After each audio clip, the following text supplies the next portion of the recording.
अपने मन को शांति और प्रेम से भरो, फिर देखो कैसे तुम्हारे अंदर के अंधकार मिट जाते हैं। एक युवक नामक राज किसी बौद्ध महासागर के किनारे बैठा हुआ था। उसके मन में अनेक कल्पनाएं थीं जो उसे विचलित कर रही थीं। उसके दिल में गंदी भावनाएं बहुत ज्यादा बढ़ रही थीं और वह अपने आत्मा को शुद्ध रखने की चुनौती स्वीकार करने का निर्णय लेता है।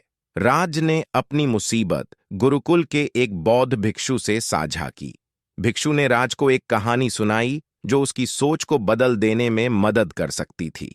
कहानी एक बौद्ध भिक्षु की थी जिसका नाम अनंत सुकुमार था।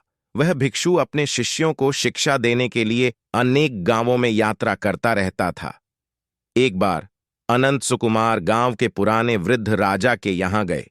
राजा ने भिक्षु से एक प्रश्न किया, आपने अपनी आत्मा को कैसे शुद्ध रखी है और गंदे विचारों को कैसे नष्ट किया है?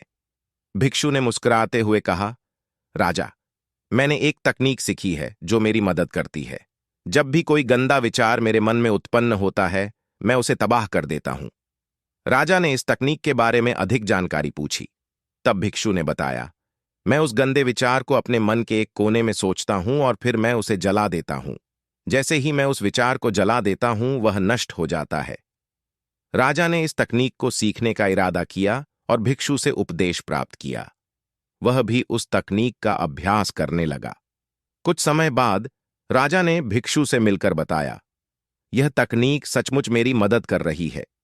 मेरे मन के गंदे विचारों को नष्ट करने में यह मुझे सफलता दिखा रही है।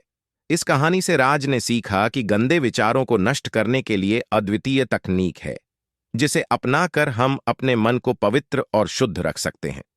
यह तकनीक उसके मन को विचारशीलता और सद्गुणों की दिशा में मोड़ने में मदद करी और उसने अपनी आत्मा को शुद्ध बनाए रखने में सफलता प्राप्त की।